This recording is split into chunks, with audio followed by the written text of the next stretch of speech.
because our dear brother Surya is Indian-bodied, but someone who's spent a lot of his life outside. He's worked for, well, he's a computer guy.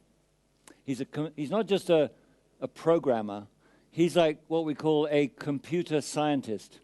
So he's one of those mysterious beings that actually create the mumbo-jumbo that everybody else uses to create things like Google. So Surya, I know when I first met him, he was working for the Boeing Corporation, making sure that the planes that you may have come on actually fly. But he now heads a research organization out on the west coast of America, and his head is fully into very, very cerebral things.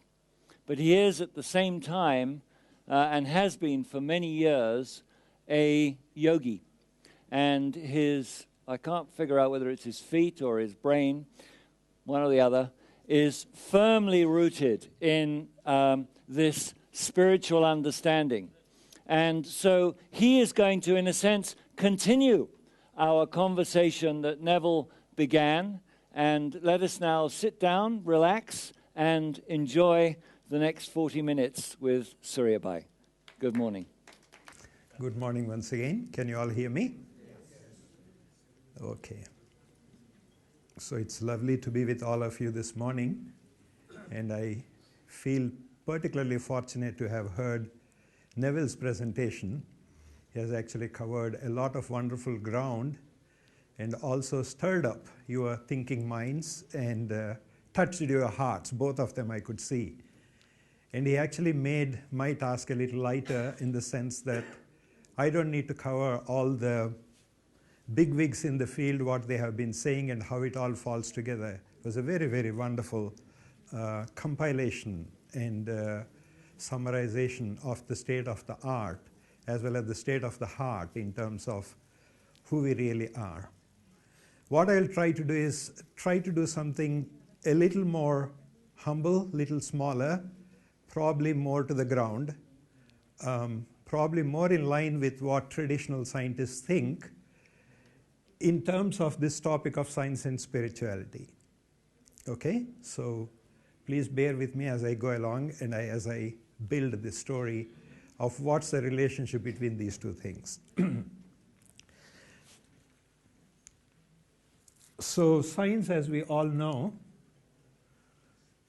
is one of the major forces in the world today. It's called one of the authorities, and the other authority is religion. They are typically considered to be two separate worlds. They are basically worlds apart because people say that they deal with two different things altogether. Okay? In fact, in one of the Future of Power programs in the past, when I attended one in Mumbai, one gentleman from a business background, he was saying they have nothing in common. And I understand that very well. I don't see the face here, but it's easy to see why people think that way. Science helps us understand a few things. I'll just list them up just to put you in the context from which I am coming. It helps us understand the physical structure of the universe, the forces that exist in nature, the laws that govern the various interactions, use mathematics and equations. It deals with quantifiable stuff, it's objective, and deals with, so to say, facts. This is basically the world of science, as we typically understand. Religion, on the other side, it deals with human values, morals, what's right, what's wrong, meanings, whether it's semantics or the purpose of life and things of that nature. It's typically non-quantifiable. So let me give you an example. You can say, give me 10 kilograms of gold. You can't say, give me 10 kilograms of love, right? Is there any quantification for it? You'll probably use a degree, say more love, less love, but there is no quantity that you can ascribe to. We don't even have units to describe them in, okay? So that's more or less already setting aside that this world that we're dealing with with precise quantities and mathematical equations actually is not the world we are dealing with on this side. And it's subjective. It's not only not quantifiable, it's subjective. It comprises of beliefs. And in summary, if I have to put one word to it, this aspect deals with what is called behavior. Okay? The human being, what we think, what we do, what's right, what's wrong, morality, immorality, all these concepts, they are all concerned with behavior. Whereas this is all concerned primarily with matter. This is how we perceive these two worlds. Okay? So now if we look at science, it has positives. So for example, today our longevity has increased. People live for much longer, and lots of diseases which they used to think were curses can now be cured with medicines, which is a product of science.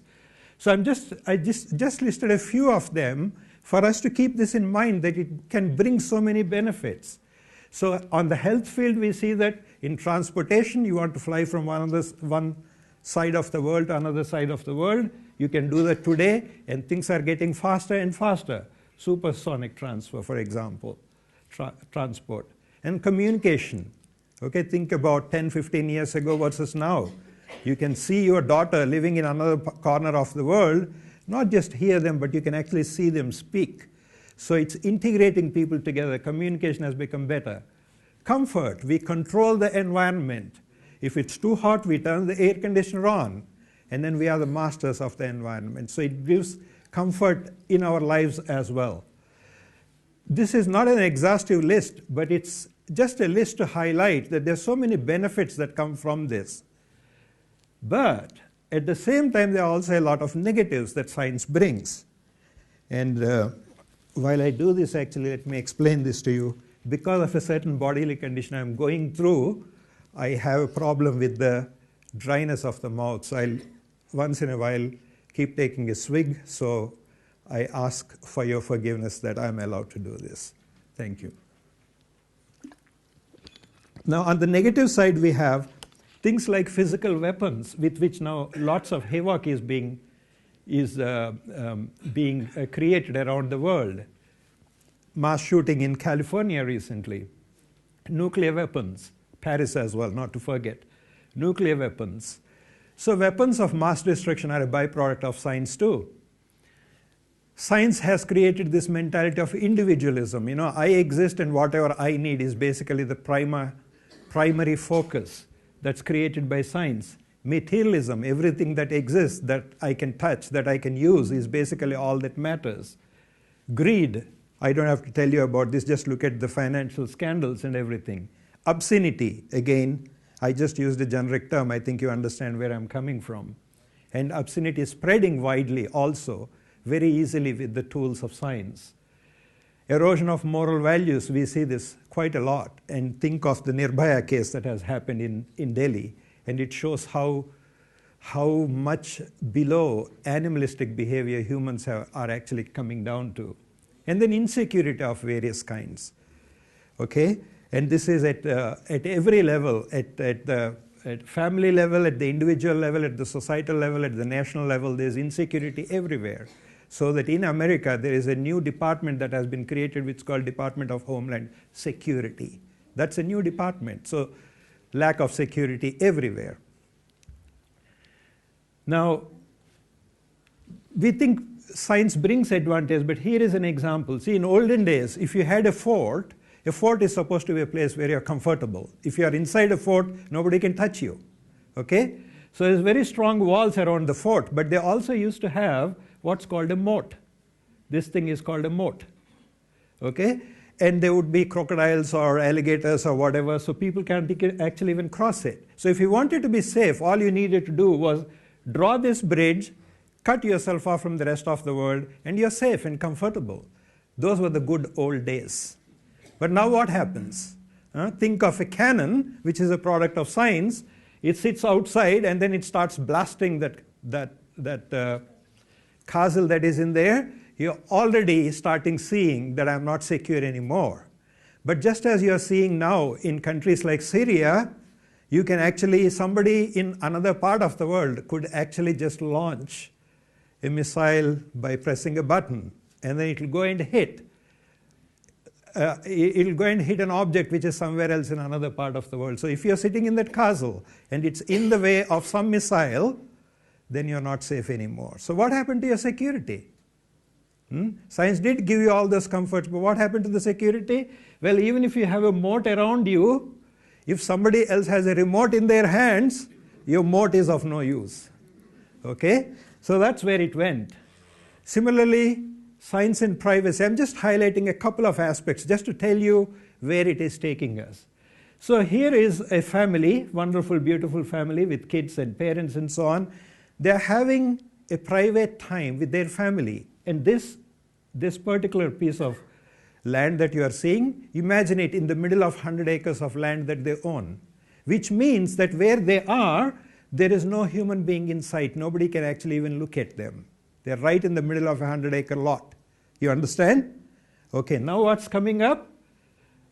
Look at this object in here. You know what this is called? It's called a drone. So the moment a drone has come, your total privacy is gone. Okay? Somebody can send a drone and see what actually is happening with you. Your privacy is completely taken away. Here is another example. This fellow is having a very nice sleep in his apartment, which is in the 100th floor of a beautiful, probably Manhattan building or whatever, with a very nice view and scenario all around from his pad out there.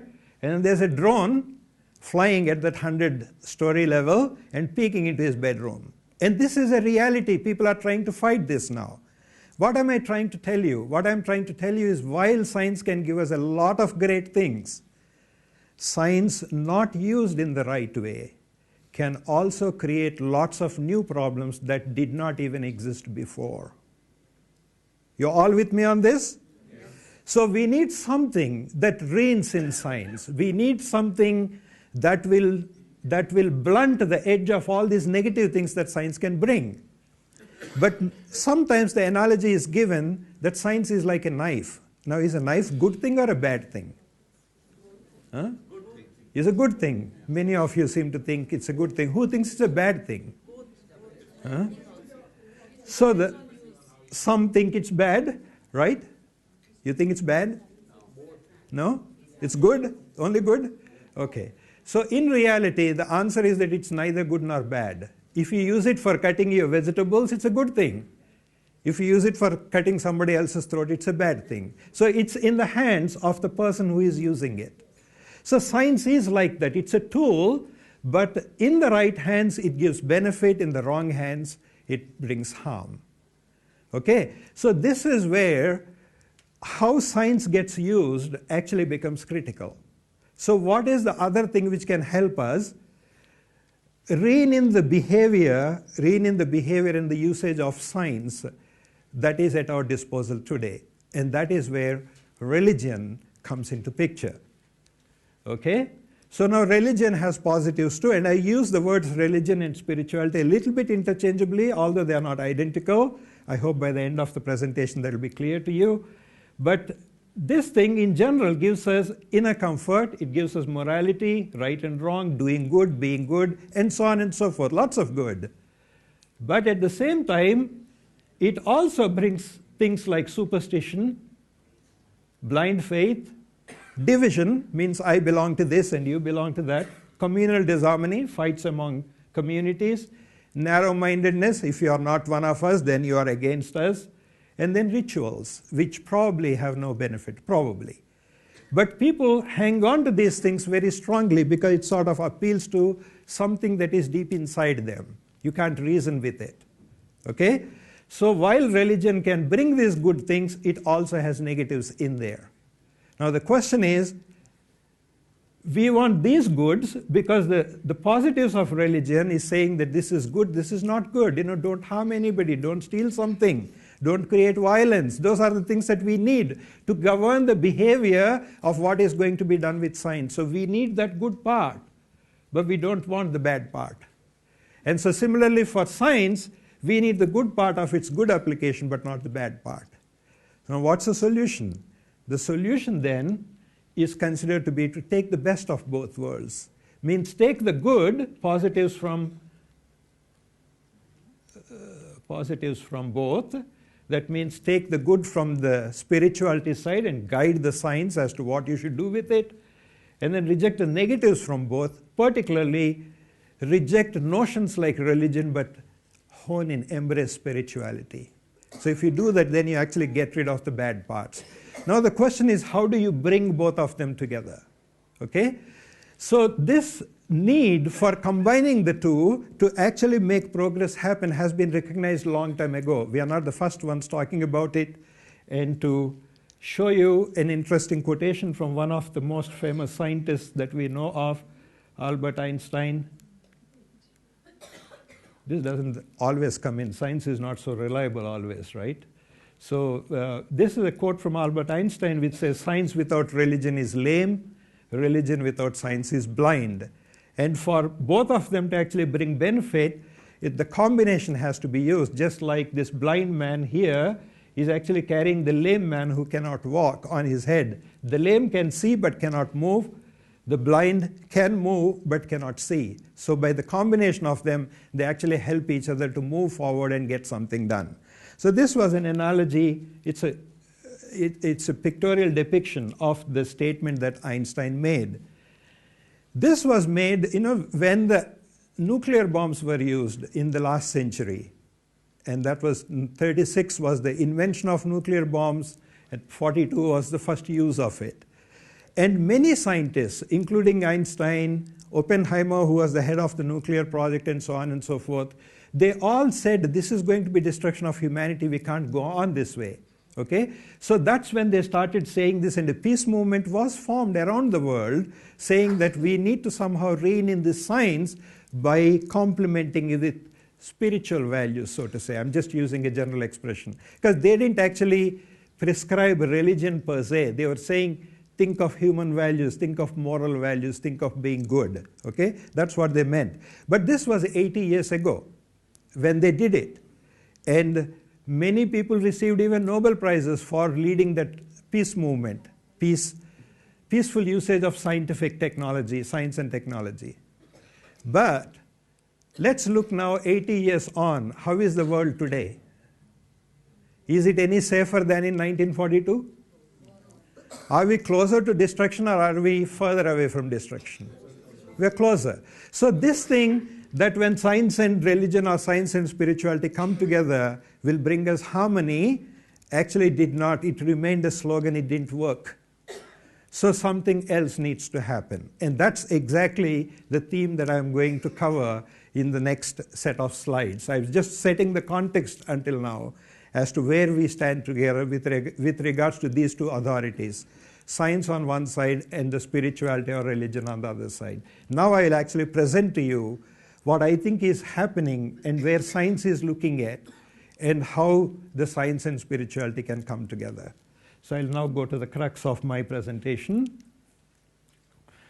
So we have science and spirituality, and from Einstein's time onwards, from the nuclear bombs time onwards, there was this feeling that they should come together and they should become partners. And as I just now mentioned, 80 years of these slogans did not really get us anywhere. Now there are more nuclear weapons.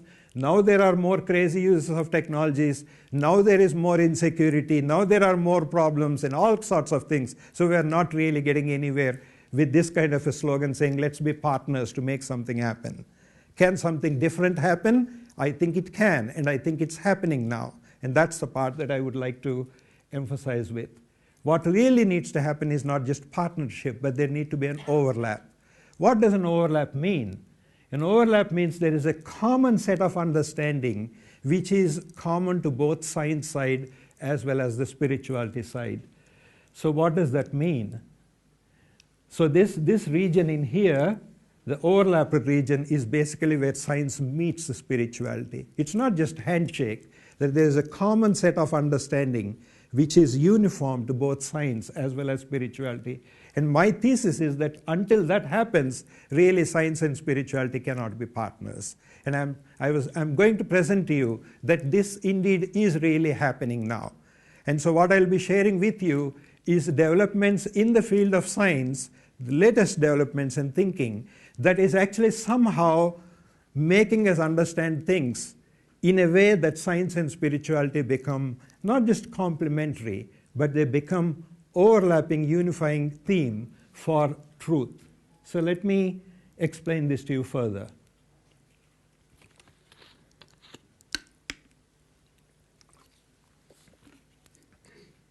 So we have science and we have spirituality. And typically we think that spirituality can guide science. You say, you should not be violent, you should not be stealing, you should not be doing all those things. So you can apply science in such a way that it only brings the benefit. So we understand this equation very well. We understand that from spiritual values or moral values, we can guide science. Are all of you with me in this statement?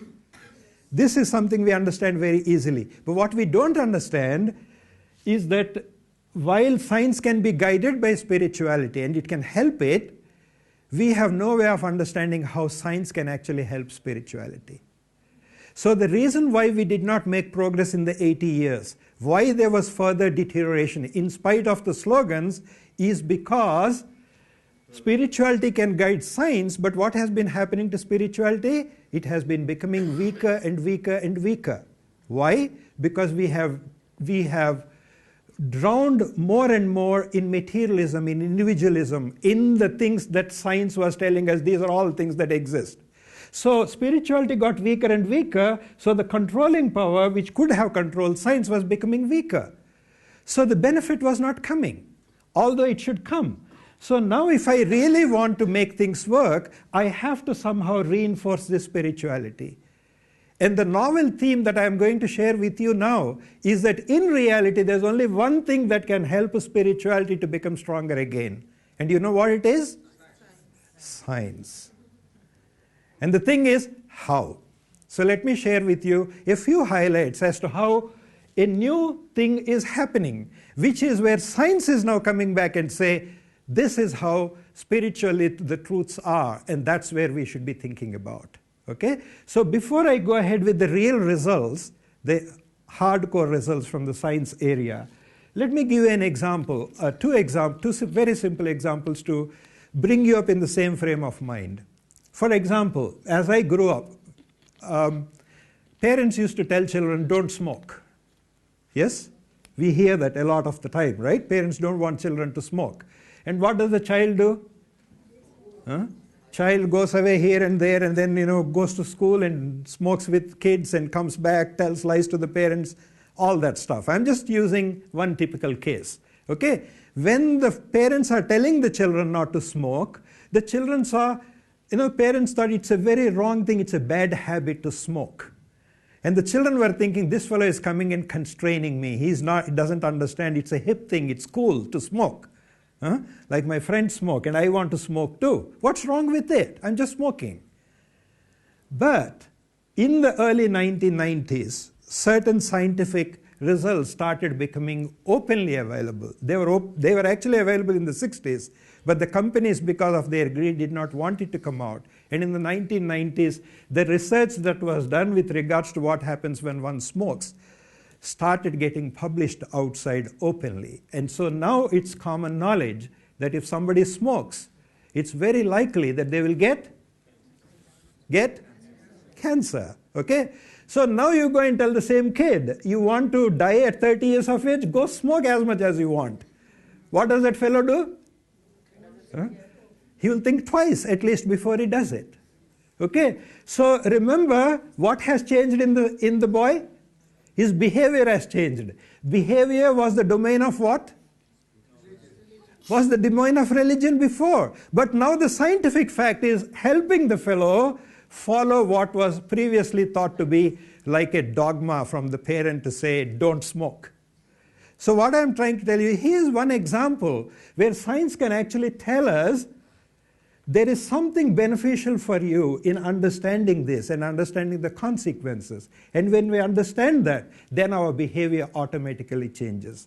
Now let me take yet one more example just to cement this in a different way, because this is an example which really touched my heart. Now one of the most famous biologists who is working in understanding how the brain is and how everything is working in the brain, his name is Christoph Koch. He was a professor at Caltech University in California, and he has been hired as the chief scientist by an institution in Seattle. It's called Allen's Institute of Brain Sciences. That was founded by Paul Allen, who was the co-founder along with Bill Gates of Microsoft. He's a billionaire. And he decided that he wanted research to be done on the brain and then find out all the methods by which we can eliminate all the brain-related diseases for the benefit of humanity, philanthropic work. And he is spending only $400 million, which is basically 2,000 crores on that activity. It's called a brain map project. Okay, now this gentleman, Christoph Koch, worked with another person called Francis Crick. And Francis Crick is a Nobel Prize winner, biologist, and he is famous for co-discovering the DNA. You all understand DNA? Huh? Wherever you go, you can't live without DNA these days, right? For everything that you say, do, and exist, they're saying, we want your DNA, and we'll know everything about you. So it's such a fundamental discovery. And Christoph Koch worked with Francis Crick, and both of them wanted to address this challenge: how does the brain produce consciousness? So they worked together on it. And while doing that research, Christoph Koch was doing experiments on a lot of animals, and they would, dissect, trisect the brains of the animals under different circumstances and do all kinds of tests to figure out the mechanisms of the brain. While he was doing that, he observed something very interesting. He found that the structures of the human brain are similar to the structures found in other animals also, all across the spectrum. Okay, not just mammals, but also other kinds of animals, whether it is lizards, whether it's something else. So the structure of the brain is the same. And they were coming from the view that the brain is what is creating consciousness. So human brain is very unique, has a very big what's called neocortex, which I'll talk about a little later, and therefore we can think, feel, experience, talk, and all these things. Animals, they don't have this, so they don't have any of that stuff. But when we started examining the brains of all the animals, and he found that there were similar things, even if in different size, in the animals, it made him think, oh my God, if I can think and feel and experience all these things, if I can experience pain, then this animal would also be able to experience pain because it has a similar brain, even if it is in different proportions. That realization led that scientist to change. You know what he did? Can you guess what he did? He became a vegetarian. Today, as one of the topmost scientists in the field who can authoritatively talk about the brain structure and how it works, he also says, when I studied it, I found that the brain is similar in animals too. So they will have similar experiences that I have. So he said, how can I give pain to another thing? Just as I wouldn't give pain to another human being, I also do not want to give pain to an animal. So he became a vegetarian. So what I'm trying to say is a scientific discovery, scientific understanding can have such profound influence on our being, on our morality, on what we think what is right and what is wrong. Am I making my case? Does the example make any sense to you? Yes. What I'm trying to tell you is understanding coming from science can actually help me do things, means reinforce my spirituality in a way which did not happen when thousands of years many people were saying, please, ahimsa, don't do this, don't do that, don't kill this, don't kill that. None of it worked. But one scientific fact opened the mind of a person and said, I don't want to do it. So if I want reinforcement of spirituality, then I think one very big asset that we have is actually science. So next things that I will share, and I will just share with you the main results, and I'll try to put the pieces of the puzzle together given the amount of time that I have. But what I'm trying to tell you is this is the part that I'm going. This blue part. This blue part is the one that I'll be emphasizing. So what I'll do is I look at the results and insights that are coming up from the side of science and then say how each one reinforces a certain aspect of spirituality that especially that we have been considering in this framework. Okay? Does it sound fair to you? Have I lost all of you at this stage? No. Is anybody lost at this stage? You can raise your hand. Okay, that's pretty good. Okay, thank you very much. So now, coming to hardcore facts in science as to where we are going and how our understanding is changing. So in 2005, one of the most prestigious journals in science, it's called Science itself, by the American Association of Science. That journal conducted a survey of all the top scientists around the world in various fields, and it asked, what are the greatest challenges that science needs to solve in the next 50 years in any field? And then it took that survey and compiled what these scientists have said, top people from around the world, all kinds of, right from professors to Nobel laureates to everybody. And they came up with two questions as the very top questions scientists have asked. They said, the first greatest challenge we want to solve, science should solve in the next 50 years, is answering this first question, what is the universe made of? Okay? They said, we need to know this. And why did they want to know it? Because that determines when the universe began and how it's going to end. It may not end in your and my lifetime, but it will end sometime. That's what scientists think. So they wanted to know, this is one open question to science that we need to answer. Now the second one is, what is the biological basis for consciousness? In other words, how can matter, Neville has explained this and many others must have already talked about it, how can physical matter develop these qualities of feeling, for example? You pinch an alive body, it says, ouch, it hurts. But when the body is dead, means something is not there in the body or something happened to it, you pinch, there's no response. Okay? So the feeling part, which is the pain part, you cannot give it to something else. I cannot make the table feel pain. I cannot make the table understand my love for it. I cannot make the table make me hate. There's nothing that I can do which will actually make it acquire any of these qualities. So that's what is called consciousness. And the question is, how does this consciousness come about? And scientists have until actually even now, until recently, they have been thinking that it all comes from the brain. The brain is somehow producing consciousness. Okay? And we'll figure out how. So anyway, that's the second big question. So I want you to keep this in mind. Two very big questions that science is asking itself. Where did the universe start? Where is it going to end? Number one. And then the second one is, what is the biological basis for consciousness? Now let me share with you just the results. Okay? So the first one, how did the universe come into existence?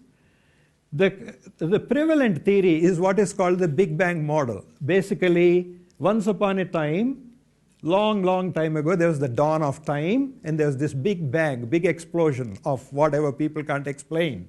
And from that came primordial matter, and from that then it started coalescing itself and started forming matter with structure. And after some time, then it started forming galaxies and planets and stars and all these kinds of things. And voila, here we are. So this is sort of a timeline that the whole universe started with what is called a Big Bang. And scientists said, we have an explanation now. You religious people, you go and say, God is needed to create the universe. Guess what? We don't need a God because we know how it started. It started with a Big Bang. That was their explanation. But interestingly, this sort of hides the question, because some scientists who are a little bit more clever than the ordinary, they said, but what created the Big Bang? What was there before the Big Bang was the question.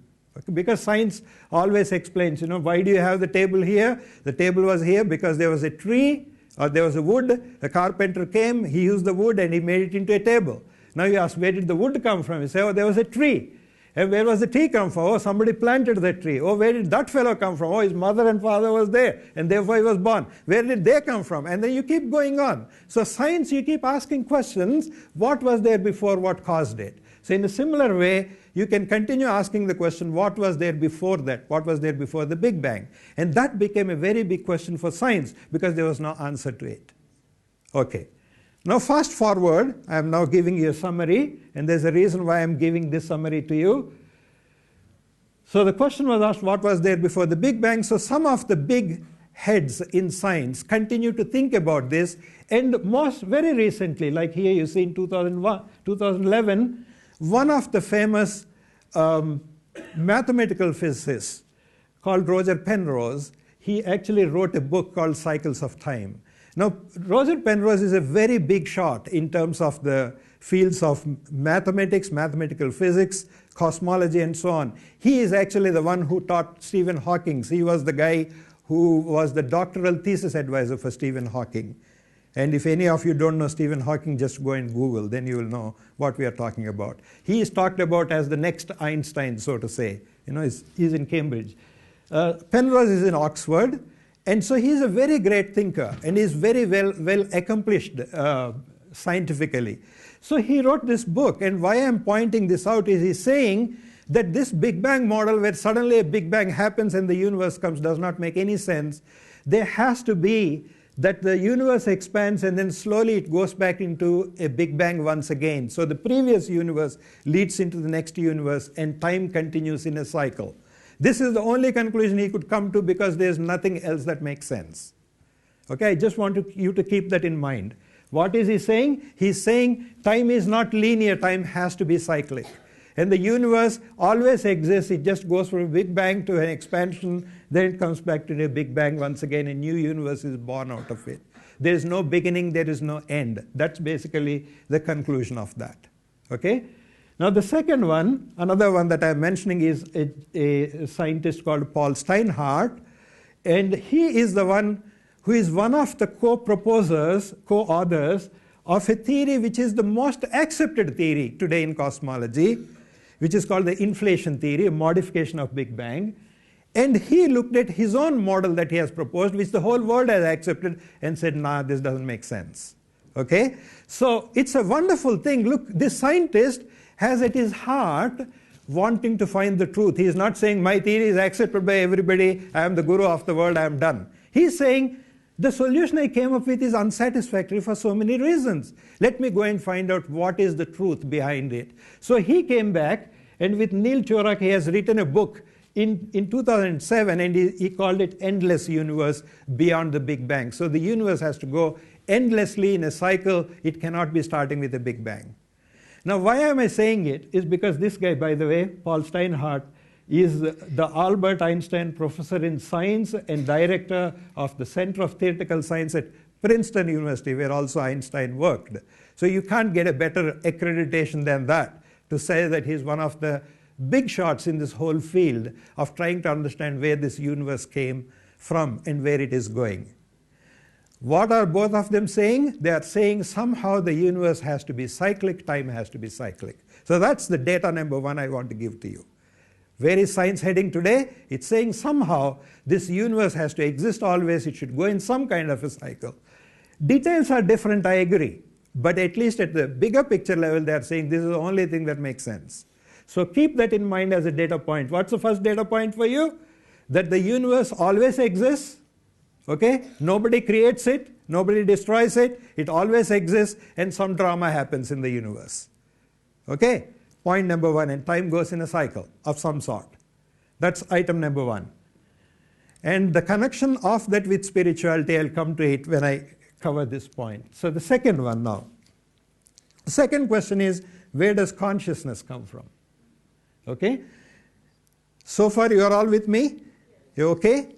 All right. So the second one is consciousness. Look, I'm shifting from cosmology to consciousness. Now, in this one also, lots of people, right from philosophers to scientists, lots of people have tried to address this problem, try to understand where does consciousness come from. And the result of it is one guy called David Chalmers.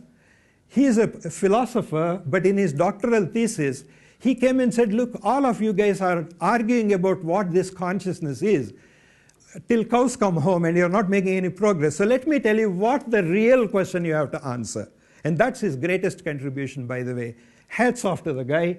Because people started arguing consciousness means I should be able to think about myself. Consciousness means I should be able to formulate a sentence. Consciousness means I should have this feeling. They were doing all sorts of things, and they were not getting anywhere with any scientific study of consciousness. So this guy came and said, actually there's only one problem in consciousness that you need to solve. And that's called the hard problem of consciousness. And today, what he has mentioned is taken as the touchstone to actually understand whether anybody solved the problem of consciousness or not. And he's currently a professor in a university in Australia. So what is that hard problem of consciousness? How does subjective experience come about? Means how does a feeling of experience, when I see a color, I see a blue colored curtain there, there's a feeling of color blue inside that I'm experiencing. Now what's funny about it is, when you look at it, you may also call it blue. Okay? You look at a blue colored screen just like I do, or I'm pointing here, red colored, I say this is red color, and you'll also say, yeah, it's red. But you know what's funny? There is no way for me to know, using any method, whether the sensation I am having is exactly the same sensation you are having. For all you know, you could actually be seeing this in green color, but you have learned to associate the word red with it. Means your sensation is different, my sensation, but we use the same label to describe it. So there's no way I can find out that you are actually seeing something different from me. Now neuroscience, as they were doing research, they were finding very, very interesting stuff. And one of them is this.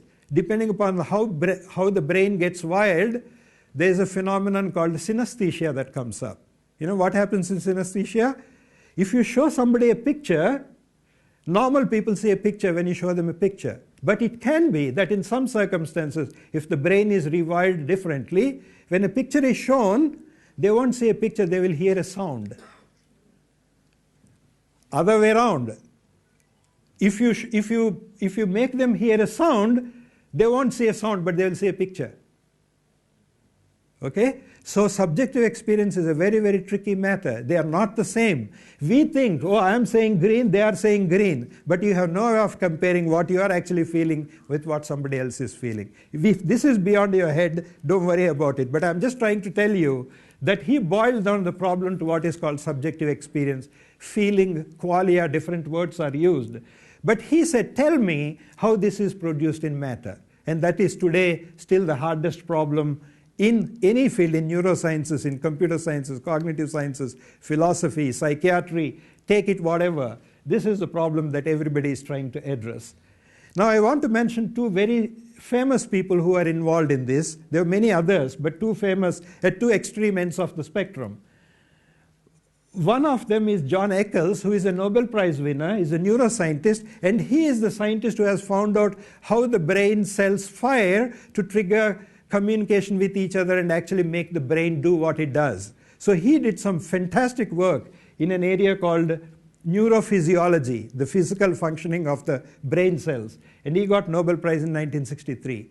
He's a Christian by background, but he believed in the fact that something called a soul is distinct from the brain. Okay? And from 1960s onwards, he tried until 1997 when he died, desperately to prove that the soul or the thinking thing or the feeling thing is actually not in the brain, but it has to be something different from the brain. And none of the scientific community accepted it. And the reason why they didn't accept is because of two things. Not because he's not brainy, not because he was talking wishy-washy things, but because of two things. Number one, he said, he espoused the mechanism that people used to say, soul is immaterial, so we don't know where it is in time and space. So immediately it created a problem for science, because you cannot interact with something which is not in time and space. It brings a very big philosophical problem, that you cannot, all science is based upon things that exist in time and space and governed by laws of physics that are defined within time and space. So if there is anything that exists beyond time and space, it cannot interact with matter. So he wrote very, very good voluminous books, tremendously insightful, scientifically rigorous books as to explain how this immaterial soul might be interacting with the brain. And even today, nobody has excelled him in terms of creating those mechanisms. But still, the scientific community was not convinced, because he was talking about a concept which does not exist in time and space. Okay? So he didn't succeed, and we didn't get anywhere. Now this new generation that came up is this Francis Crick, is the gentleman I was talking about. He was the Nobel Prize winner. He got Nobel Prize in 1962 for the discovery of DNA. And then he said, I solved the greatest problem of human life. What is this thing about consciousness? It's a piece of cake. But in 1980s, he realized that nobody else was able to solve it. So he jumped onto this problem, and then he started working and created a worldwide movement to scientifically study consciousness. And that is the one which actually led to a lot of insights and advancements in terms of our understanding of the brain and the different regions of the brain which process different kinds of sensory signals and so on and so forth. Now, having done that, he also died in, I think in 2004, so few years, about 10 years ago, he died. But when he was dying, his regret was, I couldn't solve this problem. This turned out to be much more harder than I had imagined. And this problem of consciousness is actually the hardest problem to solve. Okay? So now I'm saying this fellow is a complete materialist, means consciousness is only in the brain, it's not anywhere else. You just need to cut it off to the minutest degree, and then you will find where consciousness is happening. Both of them failed. Eccles didn't succeed in proving his thing, and Francis Crick didn't succeed in doing his thing. And then there are many others in between. But the conclusion is that nobody found any mechanism in the brain that is conscious. Nowhere in the brain there is a spot that is conscious. So where do we go from here? What is producing consciousness inside of you? So currently science thinks about it this way. It says either everything is conscious, which is a model called pantheism, but if enough units of these conscious entities come together, they become complex communication mechanisms, then consciousness comes out the way we are seeing. If they're not, complexity is not there, then it won't be conscious. So table has consciousness, but has very little, so you don't see it exhibit any of the behaviors you want. That's one thinking, and we know it's going to fail, okay? Because this is the last resort for them, saying we didn't find anywhere in the brain, so it must be all over in very small quantity. The other side, now scientists are softening to say, well, now there's only one possibility left. Probably there is something that must have the property of consciousness, okay?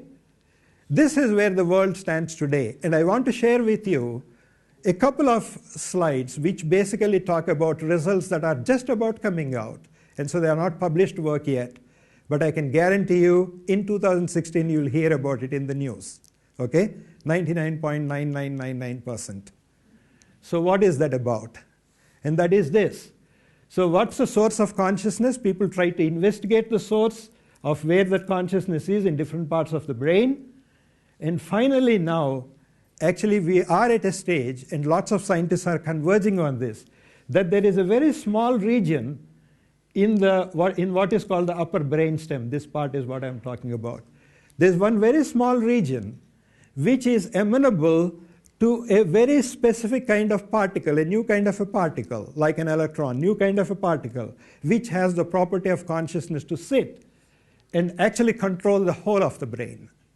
Okay? So when this result comes out, then that gentleman who asked this question in the previous session, he said he liked the whole presentation that Neville has given, but he said, I'm confused, I don't know where the soul is. What did you ask? Who was the gentleman who asked that question? Yes.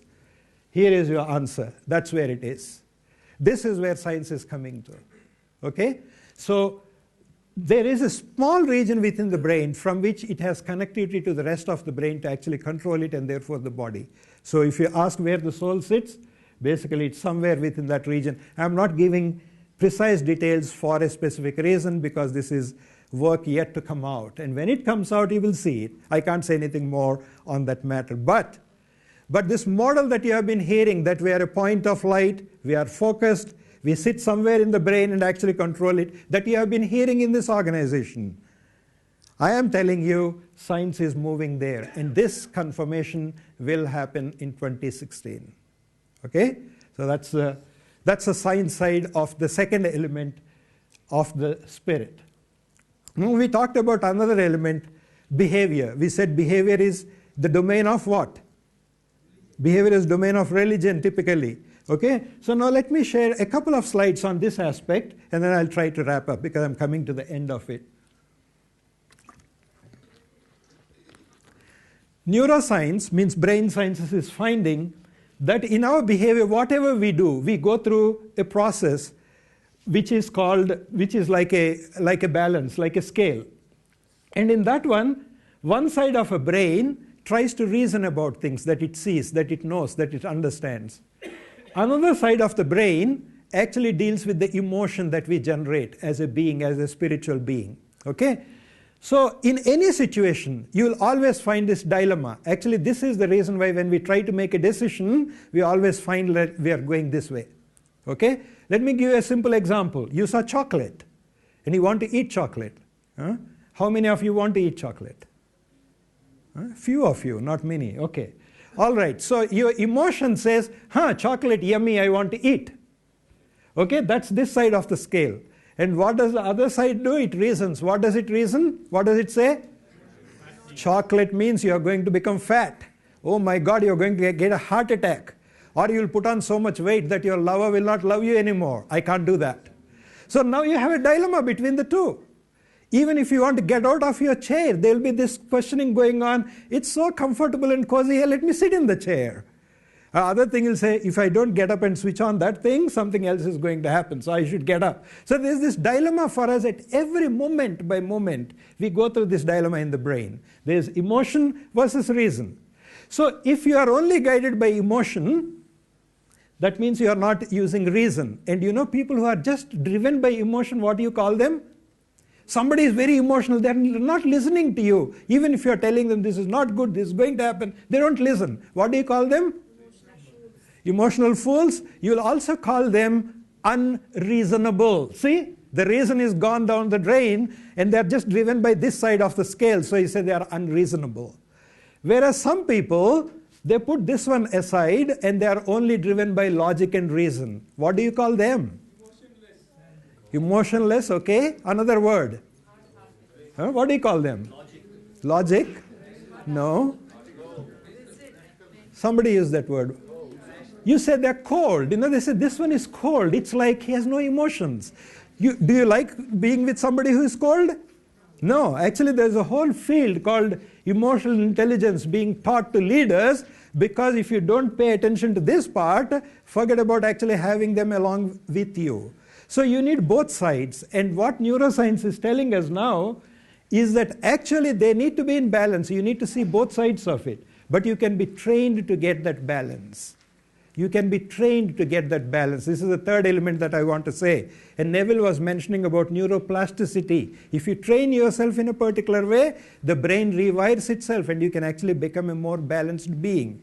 Be it a leader, be it a husband, be it a wife, be it a parent, whatever it is, you can be a better being. But training is needed for that. Okay, quickly running through. These are the parts of the brain which get involved in the two balances. So one side is the reason, this side is the reason, this side is the emotion, right side and left side. So what does Raja Yoga do to you? I'm now wrapping it up. I'm just connecting the pieces. So just bear with me for a couple of minutes. When you are told to do Raja Yoga meditation, what really happens to you is you are actually reinforcing the emotional side of you. The circuitry that deals with the emotion is the part which actually gets reinforced when you experience those positive emotions through meditation. That's the reason why the Raja Yoga part has meditation as a component. What's the other component of Raja Yoga? You have been hearing lots of beautiful lectures. Sister Shivani and many others have been talking to you a lot of stuff. And that gives you the knowledge part. And what does the knowledge part do to you? It helps you balance your reasoning part. So you work out the emotional side, bring it into a healthy state. You work out the reasoning side, bring it into a healthy state. You became somebody in a properly balanced state, and together they help restore balance. So this is the science behind what is taught here. Of course, it's not taught by these people. They just tell you the method, but I'm telling you this is actually confirmed by science today. Neuroscience is coming to this conclusion that this is what you need. Now, since the science and spirituality aspect is there, I'm throwing you a couple of slokas. See the sloka number 2, chapter number 2, verse 12 in the Gita. It says, it's not that I have never existed, nor thou, means nor you. It's not that I have never existed, nor you, nor these kings. Nor is it that we shall ever cease to exist in the future. This is a statement from Gita. What is it saying? I will always exist, you will always exist. So for you to always exist, time has to be what? time has to be a cycle. Now that's the connection with the research that I shared with you, that these top scientists in the world are saying the universe has to exist eternally. It's not like it's going to finish or it started with a big bang. So that's the confirmation. You already have it in the Gita that it's going to be there forever. But for us it just became, oh, it's a religious book, forget about it. Today I want my job, today I want my something else. So we're driven by all the material stuff where the wisdom was actually lying in there. Now the next one, the self. This is about the self, the being. The self, weapons cannot cut it, fire does not burn it, water does not wet it, wind does not dry it. So what is that thing?